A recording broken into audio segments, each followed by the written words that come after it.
Tucker Carlson just had a historic sit-down interview with Vladimir Putin, president of Russia. Here's everything that you need to know, a full summary of everything that happened as quickly as we can get through it. First, Tucker starts by asking, why do you think the US might strike Russia? Putin then goes into a history of the invasions of the Russian state, referring to Mongol invasions as the Horde. And we sped all the way from the 900s to the 1400s to the 2000s. Tucker asked multiple times, why is this relevant today? And Vladimir Putin made it very clear that he wanted to see the slow dismantling of Russia, the pressure of Russia from all angles, which essentially culminated in the war against Ukraine today. See, Vladimir Putin also distanced himself multiple times from the past. He distanced himself from Lenin permitting Ukraine from leaving the USSR and becoming Ukraine, allowing the Bolsheviks to establish their independence in Ukraine. He distanced himself from that. He distanced himself heavily and multiple times from what he calls the Nazification. We'll talk a lot about that in this, of society. And he makes it very clear that he would have made different decisions and that he has one vision for Putin and for Russia. And that vision is unity. But unfortunately, he's essentially watched over not only history, but his lifetime as the Russian, either USSR or the Soviet Union, has collapsed. And every time there has been a collapse, he thought, well, maybe Russia will finally be able to negotiate a generous and beneficial relationship with other organizations or countries. He specifically points out the 1991 Soviet Union collapse, where Russia generously bestowed, those are his words, Ukraine to other parts of the world. And the collapse of the Soviet Union was led by poor Russian leaders, but now those leaders are gone, we can expect cooperation. In fact, there were even people like Egon Bahr of the German SDP, the Social Democratic Party, where a new system could be established without expanding NATO, and there could be some kind of alliance. And so Putin really distanced himself from what happened and ideas that could have been. Bahr's ideas, a new system outside of NATO, was something that could have been. But those things didn't happen. So this is where things get interesting. Putin talks essentially about how NATO expanded 5 times. And this expansion is pressure on Russia. This is on ehack.com, where I have a full summary of the entire interview, but here you could see a chart that shows you the expansion of NATO towards Russian territory. Vladimir Putin says he's not bitter, that this is not about resentment. This is instead about the expanding power of NATO, which ultimately culminated in 2014. Now, we'll touch on 2014 in just a moment, but first, consider the partnership that Vladimir Putin and George Bush almost had. In August of 2007, Vladimir Putin made a counteroffer to George Bush on a planned U.S. missile shield defense system, a joint missile defense program. Bush himself, and I have my sources on this at ehack.com, called this a very innovative plan. This was true. We fact-checked this during the time of the interview. Putin suggested we can drastically change the world if we work together. But then somehow the president's underlings essentially contributed to the deal falling apart. Vladimir Putin is basically alleging here that Putin and him were good friends, or got along at least, and that it's the system of America that wants to keep Russia an enemy, and it's that pressure that oppresses Russia. The deal fell apart, so Putin says we had to go develop our own missiles, our own hypersonic missiles. He argues things got worse when in 2008, the United States backed separatists. Background on this, okay, in 2008, Kosovo decided to declare independence from Serbia. Serbia was being supported by Russia. Kosovo was being supported by the United States.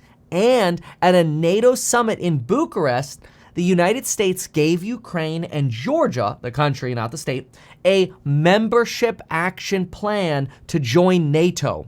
That obviously pisses Putin off. Putin says, what's going on? Ukraine is supposed to be a neutral state. Why weapons? Why NATO? This is not what we agreed to.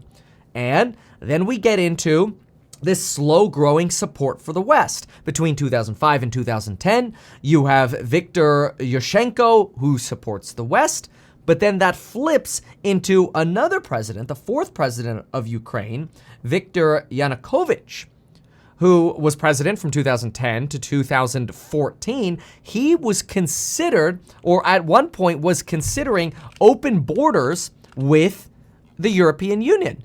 And Vladimir Putin's like, what is this? We don't want you to have open borders with the European Union, because if you do, that is going to lead to a free flow of goods between you, and that is going to hurt our free market economy. So we would have to close our border. At some point, things got tense. Viktor Yanukovych said, fine, I will support Russia. And as soon as he flips to support Russia, boom, coup d'etat. That is a military overthrow of the presidency. Vladimir Putin alleges that this was backed by the CIA. He actually goes as far as slamming Tucker Carlson for wanting to join the CIA, and then suggests it was probably a good thing that Tucker Carlson got denied. That was really sly. Tucker's face at that point was kind of like, bro, you went there. That was pretty crazy. But anyway, Vladimir Putin then says, look, we took Crimea in exchange under our protection. Okay, now obviously that's not how the West calls it. The West says Russian forces occupied Crimea to quell protests, and then the Russian government organized, illegally is what the West alleges, the Republic of Crimea, and when the Republic of Crimea was formed, then the Republic declared independence from Ukraine and Russia annexed Crimea. That's sort of their story, okay? Many countries today still see Crimea as Ukrainian. Anyway, and this is also a very strategically important location with the seaport, Sevastopol. We don't have to go into all of that. It's important, okay? Strategically, critically, everything important. So it's kind of convenient. But anyway, Putin suggests that the US backed the coup that caused this. In 2014, we then had war breakout in the Donbass region.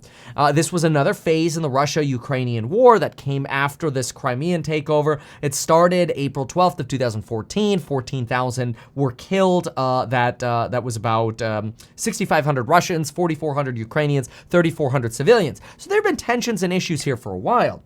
Vladimir Putin said, he's been asking for decades, please keep weapons out of Ukraine. We want peace. In fact, we're going to offer peace and come up with the Minsk agreements that were negotiated and settled. This was the settlement that relaxed tensions in Donbass and ended that war.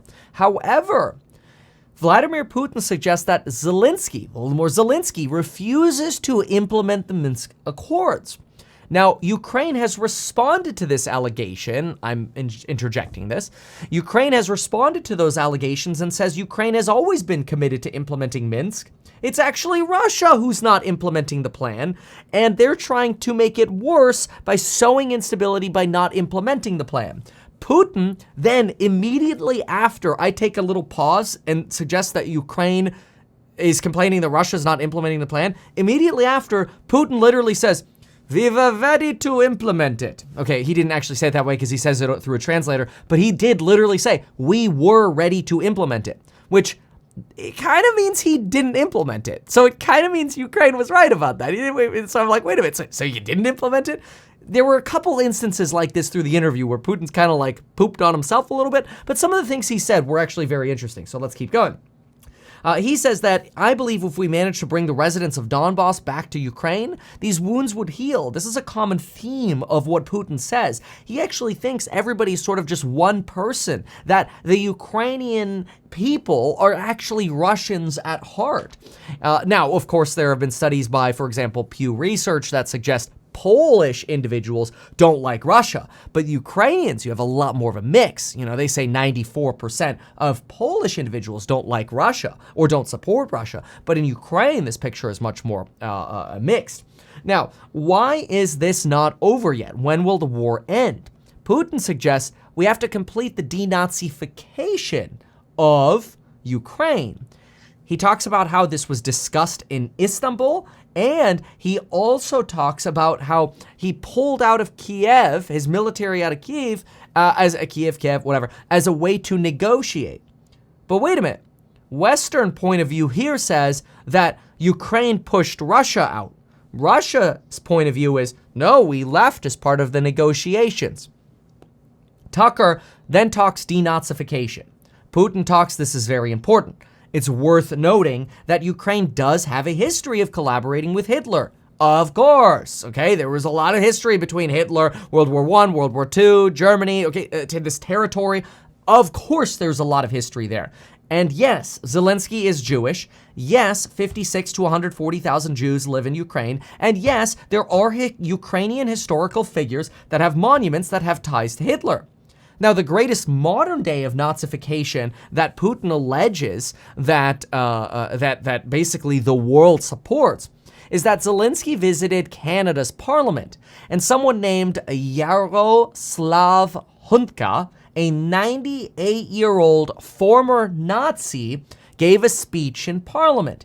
That individual worked for a part of the Nazi party known as the Waffenschutzstaffel, the SS. This is one of the elite forces within the Nazi party, within the Nazi military wing.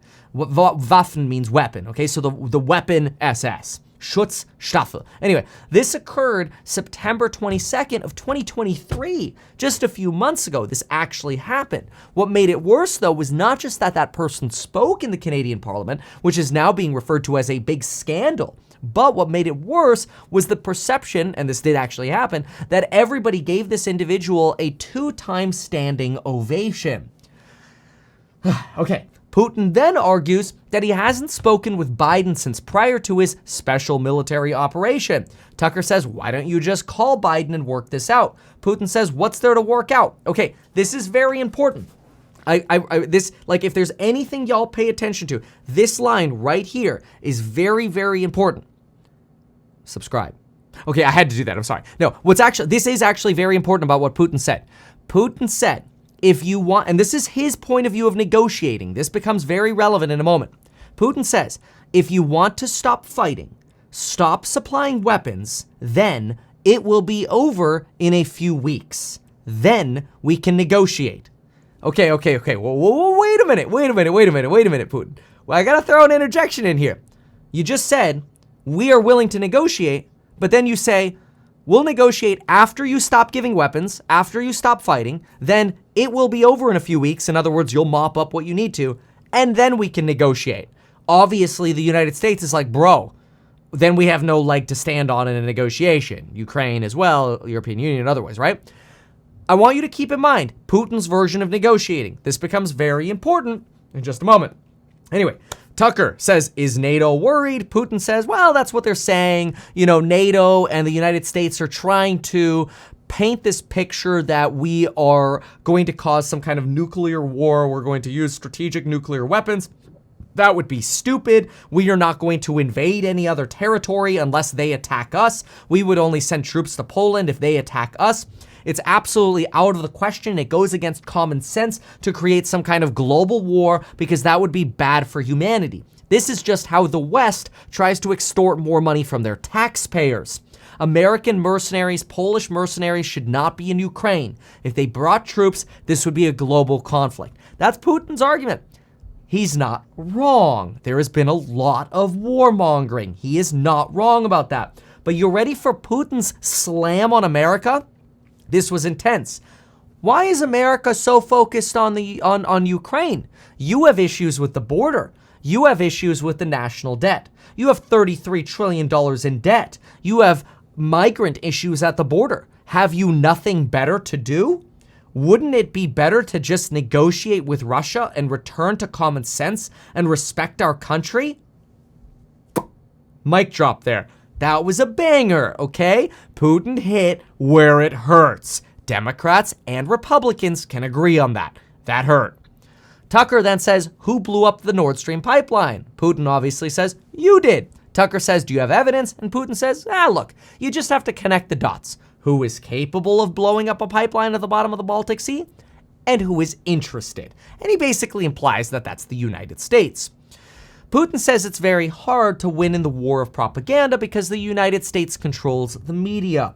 In fairness, and side note, what we saw with the Twitter files kind of says there's some truth to that. Anyway, Putin then goes on to say that there is another Nord Stream pipeline that can be used. Fact check, this is also true. 4 pipelines exist. Nord Stream Pipeline 1, AB, Nord Stream Pipeline 2, AB. Pipe A of the Nord Stream 2 is inoperable. Pipe B is undamaged, and the Nord Stream 1 is offline. Damage. Putin then gets into the de-dollarization of the United States. He talks about essentially the United States using the dollar as a weapon, and this being the biggest mistake of U.S. political leadership. The dollar is a cornerstone of U.S. power, and by weaponizing it, you are weakening it. Okay, side note here. Yes, the dollar will never stop being printed by the Federal Reserve and essentially the U.S. government to strengthen whatever desires the U.S. government has. Yes, we will keep printing money, we will keep having inflation, and for as long as possible, we will be the world's reserve currency until we become until there's basically a better option. Maybe that's Bitcoin, maybe that's BRICS. BRICS is Brazil, Russia, India, China, South Africa. Maybe they could create another common currency. Tucker here asks, hey, well, what if BRICS is then dominated by the Chinese? Putin responds to this and says, we've heard these boogeyman stories before. We're neighbors with China. You can't choose your neighbors just like you can't choose your relatives. We share a border of 1,000 kilometers. We have a centuries-long policy of partnership. China seeks compromise. We can compromise as well. We can work with China. It's very interesting. Putin here is drawing a parallel. He's basically saying, look, we work with China. Why can't we work with the United States? Putin is not wrong, though, about the US having a massive advantage of the money printer. This is why on this channel, I regularly talk finance and how it's important for you to get your money, your cash, into assets. Ownership in business, ownership in real estate. That's how you insulate yourself from inflation and the destruction of the dollar. I don't really care what assets you buy. You just have to get into assets that aren't dollars. Anyway, okay, continuing with the topic. So, Putin says the United States should actually cooperate more with China. Now, Putin also alleges that the United Nations is an illegitimate body. The USSR joined the United Nations in 1945, the Soviet Union in 1991, and it's worth noting that the US tried to kick Russia out of the UN, but they weren't able to. Now, a lot of people wonder, why is Russia still in the United Nations? Okay, well, remember, Russia is a P5 member of the United Nations Security Council. P5 means permanent 5. Who are the P5? China, France, Russia, United Kingdom, United States. Each have full veto power. That's why Russia stays in the United Nations. They stay in because they have power, full veto power. One veto can overturn whatever the UN Security Council wants to do. Now, China would probably ally with Russia anyway, but Russia doesn't want to give away its power. Vladimir Putin then gets into praising Bush and, frankly, Trump. He suggests that he had a relationship with Bush and Trump, that these were not country bumpkins. Well, Bush wasn't a country bumpkin. That instead, none of these people are worse than any other politician. They know what they're doing. We had a relationship with them. It's not about demeanor. It's about the goal. Are you going to adapt or are you trying to dominate? Tucker then asks, implying that Biden is trying to dominate by instantly going to Biden. Tucker then suggests, well, who's actually running the United States? And Putin says, I have no idea. It's not possible to know. This is a slam here clearly on Biden. It's a slam on Biden, which there's plenty going on with Biden. It's a slam on Biden to suggest that Biden's not actually running America right now, that the underlings in the Biden administration are the ones actually running the country, potentially led by people on boards at like Lockheed Martin or Boeing or whatever, who are supporting the military-industrial complex. I don't know. Those are allegations, obviously, from some. Not everybody agrees with that. The flip side says, whoa, we're just spending money where we think it will defend American lives. Okay? Everybody has to make their own conclusion on that. Anyway, Vladimir Putin gets into how he's constantly pressured from all sides. NATO expanding and the supplying of weapons is unacceptable. And ultimately, we need to have a negotiated solution. He suggests that he is willing to negotiate, and he dodges the question of if he would be satisfied with the territory that he has now. It might not necessarily have been a dodge, though. It might be because he just wants less pressure on Russia. He suggests that he's just protecting ourselves. He's protecting the Russian motherland. He then gets into talking about how ultimately he thinks the Russians and Ukrainians will be united, that there will be a solution eventually, and that religion will bring everyone together. That religion is in your heart. It's not about banging your head against the ground. It's about what's in your heart. It's also, and Putin mentions this, important to question, why would Orthodox churches be shut down in Ukraine? This is where Putin is basically trying to salt the Ukrainian defense, to argue like, wait, do they actually want to unify? Are they actually sincere in their negotiations? When Vladimir Putin is asked by Tucker Carlson, hey, well, what's it going to take to negotiate? Putin kind of gives up here. Putin says, look, we tried to negotiate. We initialed many parts of a deal in Istanbul. We withdrew from Kiev. We've tried to negotiate.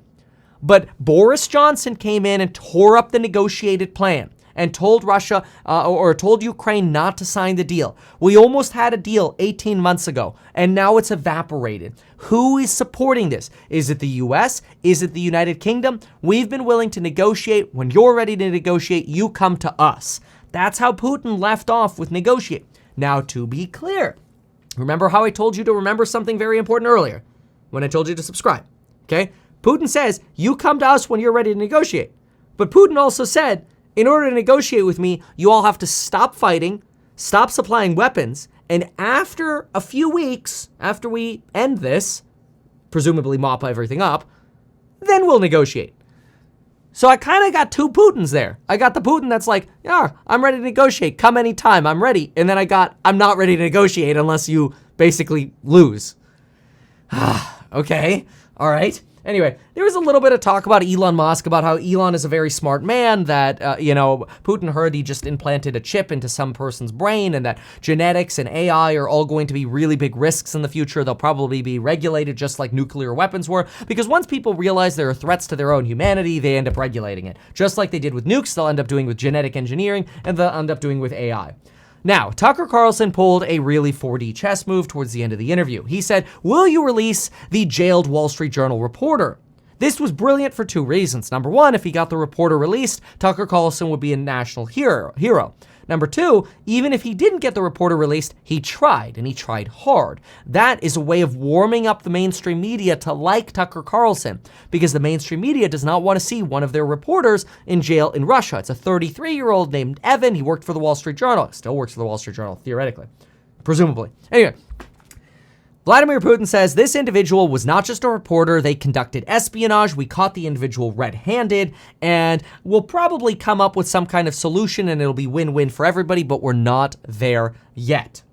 Okay, there you go. That is a complete summary of everything that happened in this interview between Tucker Carlson and Vladimir Putin. If you like this, please consider subscribing. I do breakdowns like this regularly. I go live every morning. The stock market is open on the Stock Market Open live stream channel. Just type into YouTube, Meet Kevin Stock Market Open. There'll also be a redirect link at the end of this live stream.